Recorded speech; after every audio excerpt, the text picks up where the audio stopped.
flight on the South today. A school for women wanting to learn how to fly helicopters is taking off in Wanaka. Queenstown hosts a regional skills hui with the aim of creating a more efficient workforce.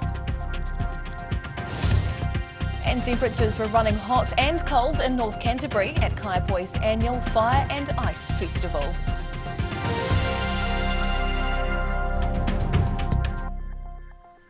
Kia ora, good evening, I'm Hannah Wilkins. At the moment, only 3% of commercial helicopter pilots are women, but a Wanaka Helicopter School is hoping to turn that around in the future with scholarships and incentives to make it more attractive for women to study. There are currently 5 women at the Wanaka Helicopters Aviation School.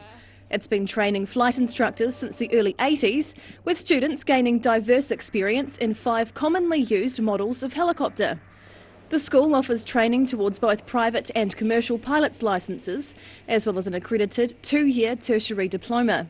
But it's a slow process changing the perception it's a career for men, although inquiries by women have increased over the past 3 years.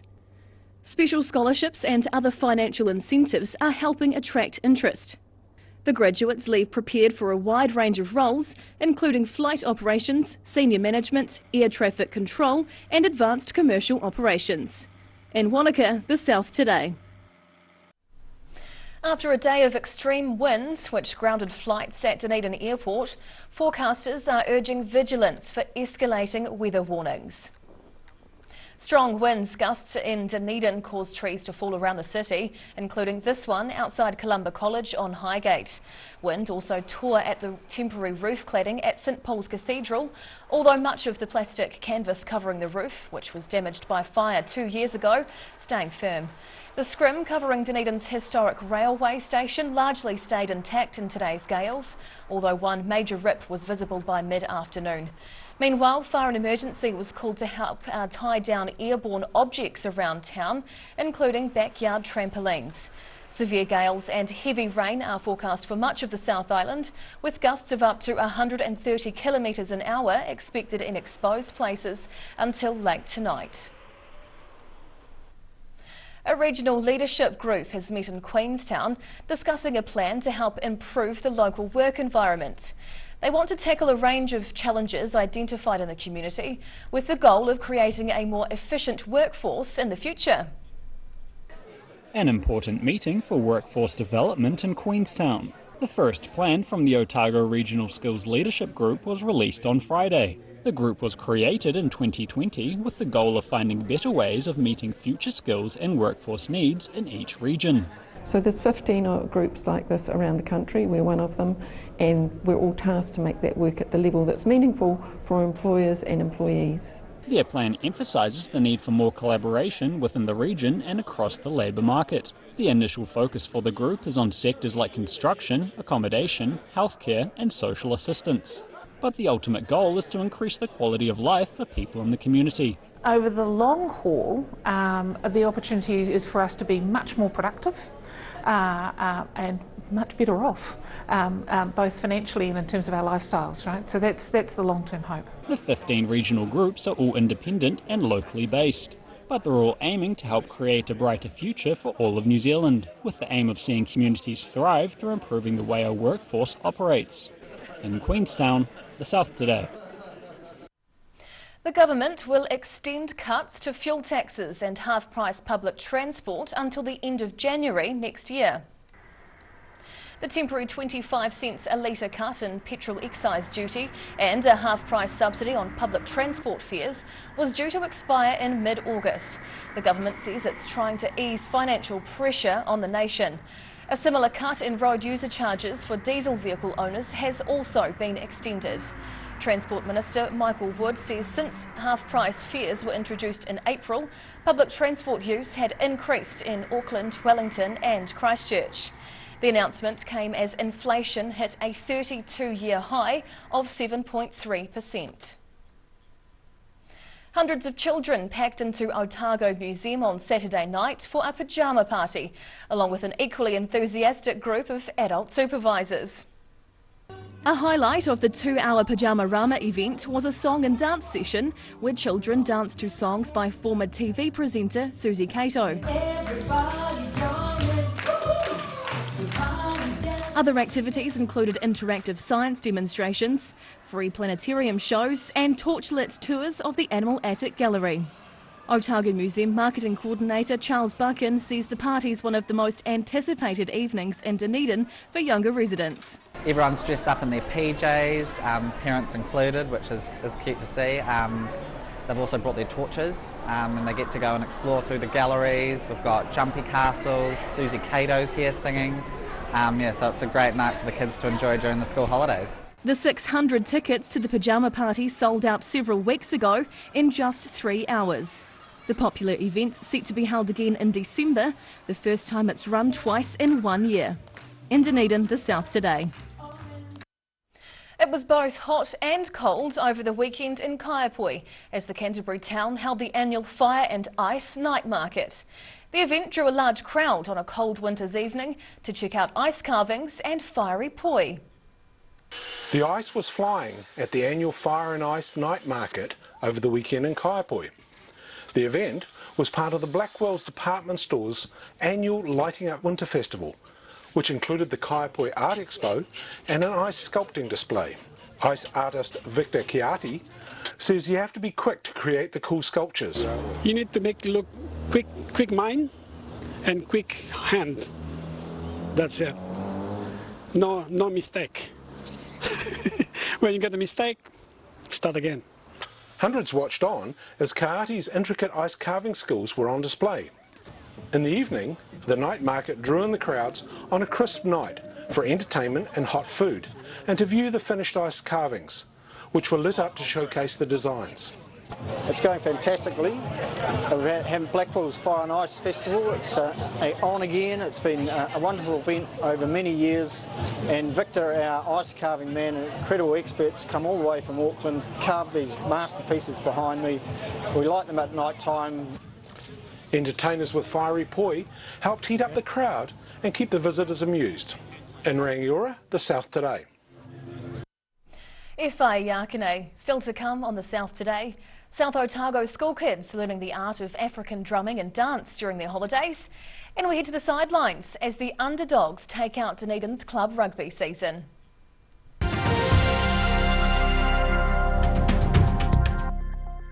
Great Britain has a collection of varied landscapes and countryside to rival anywhere else in the world. And the best way to see it is to walk.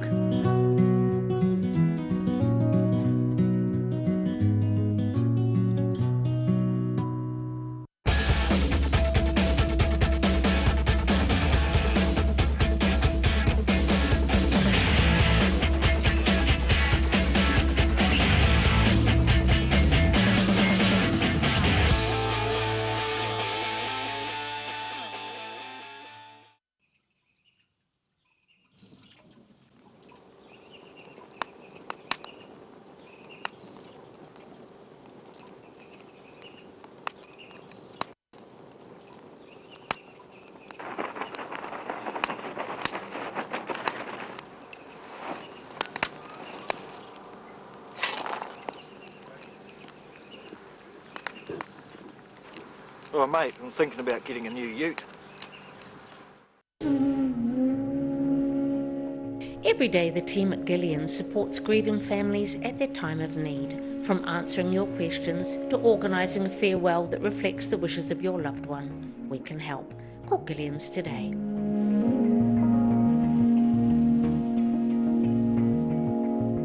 Hi, we're Age Concern Otago. Age Concern Otago hosts a multitude of social activities, including interwalks. Earth is a planet of extremes. Extreme places and extreme animals. But some animals are more extreme than others. Join us as we count down to find the most unusual, the most extraordinary, the most extreme.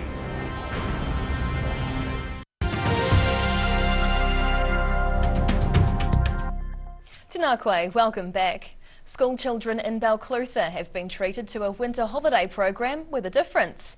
They've been learning the art of African drumming and dance. The children were given classes in communal drumming by Dunedin-based Kadudu music co-founder Kofi Fuga and his brother, who are originally from Ghana.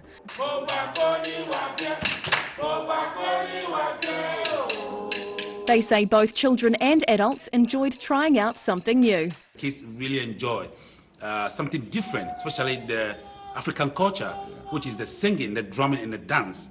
I wish New Zealand would see how the kids enjoy when they are playing the drum. Just the smile on their face, the energy they put into it, and we love it here. Fuga's been living in New Zealand for the past 8 years and enjoys sharing the songs and dances of his culture with people here.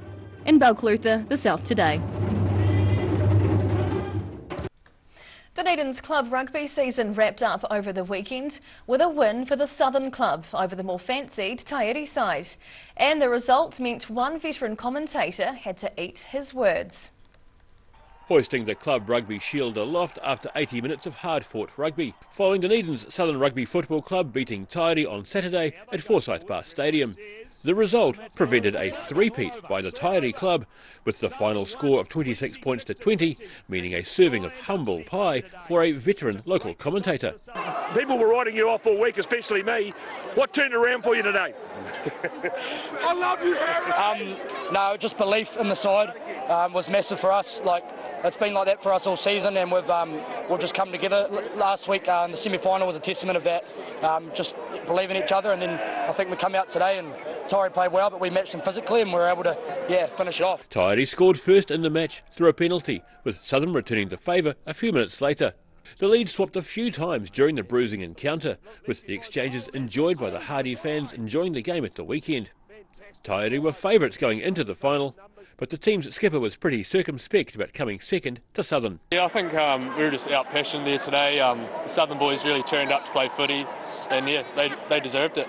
The final statement of the match was a try to Southern, with the conversion taking the final scoreline to 26-20.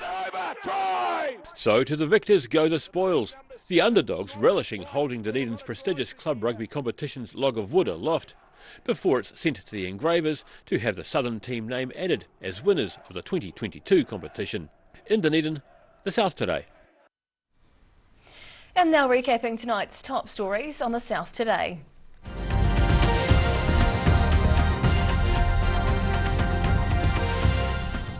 A school training women to fly helicopters is taking off in Wanaka with the goal of bringing more females into the industry.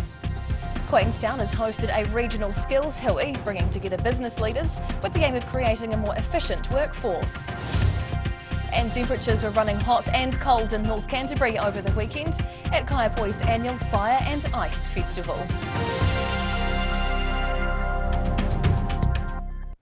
And now a look at what's happening in tomorrow's ODT, and we welcome the editor, Barry Stewart. Kia ora, Barry. Hello, Hannah. Now what can we expect in your paper tomorrow? Well, I'll tell you, I'll start from the beginning. Fatal fire in Palmerston last night, and the victim had only been in the area about 6 months, so more details of that in the ODT tomorrow. Yes, indeed. And of course, we all will have been affected by the weather one way or the other today.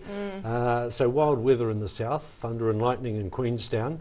Amongst other things, in Dunedin, of course, we've been lashed by the wind. Can you be lashed by the wind? I guess you can. We have been, that's fair to say. It's been pretty strong.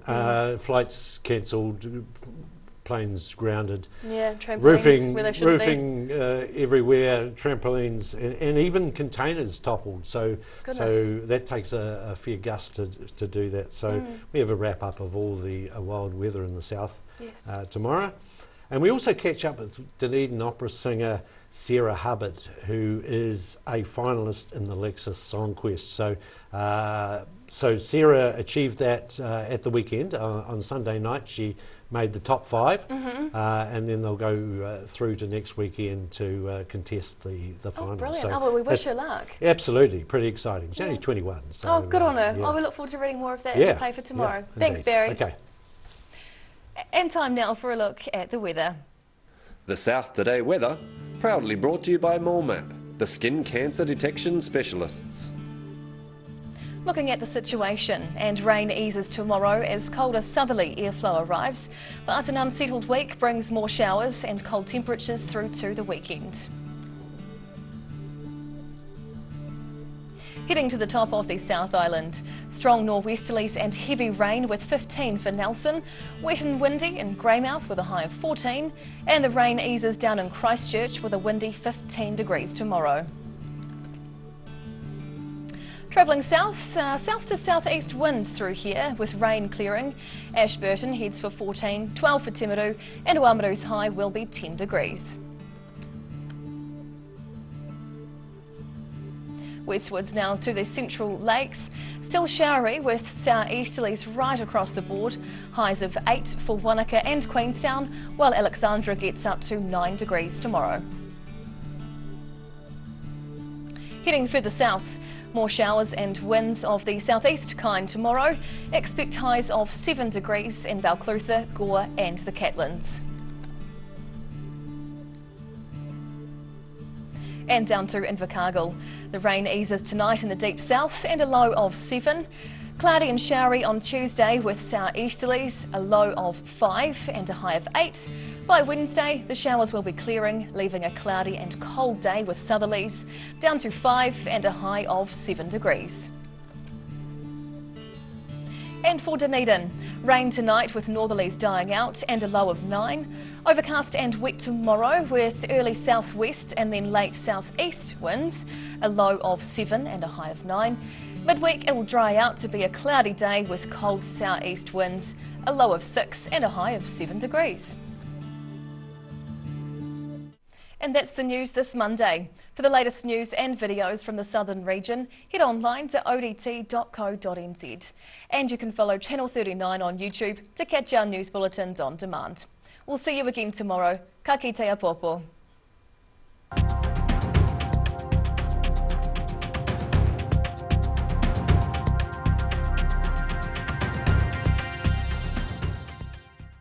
Public interest journalism funded through New Zealand On Air.